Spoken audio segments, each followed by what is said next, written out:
আজকের রেসিপি শীতের স্পেশাল দুধ পুলি পিঠা।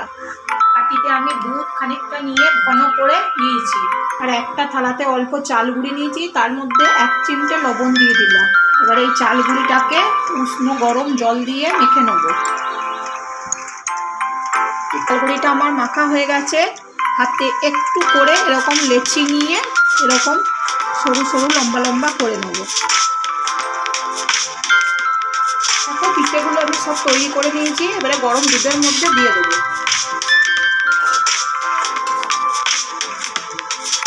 পিঠেগুলো দেওয়ার পর দুধটাকে ভালো করে নেড়ে দিচ্ছি। এই পিঠেগুলোকে খানিকক্ষণ সিদ্ধ করে নেবো। তা করতে করতে দুধটাও অনেকটা ঘন হয়ে যায়। পাত্রে অল্প দুধ নিয়েছি, নিয়ে সেটাকে ভালো করে গরম করে নিচ্ছি। নিয়ে ওর মধ্যে আমুল দিয়ে তুলে নেবো। এরপরে 2 চামচ আমুল দিয়ে নিচ্ছি। গরম দুধটা দিয়ে আমুলটা গুলে নিলাম। আর একটা পাত্রে কিছুটা চিনি আর কিছুটা খেজুর গুড় নিয়েছি। তারপর পিঠেগুলো আমার অনেক সিদ্ধ হয়ে গেছে আর দুধটা অনেকটা ঘন হয়ে এসছে। এই অবস্থায় আমি আমুল দুধটা দিয়ে দেবো।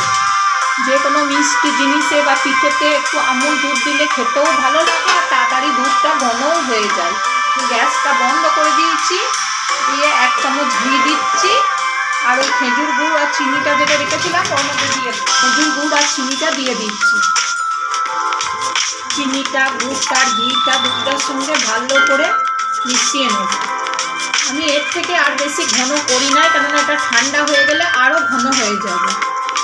ঠান্ডা করে তারপর দেখাচ্ছি। ও আমার দুধ পুলি পিঠা রেডি।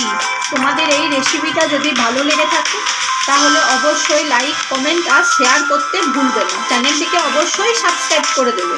আজকের জন্য বিদায় নিচ্ছি, টাটা।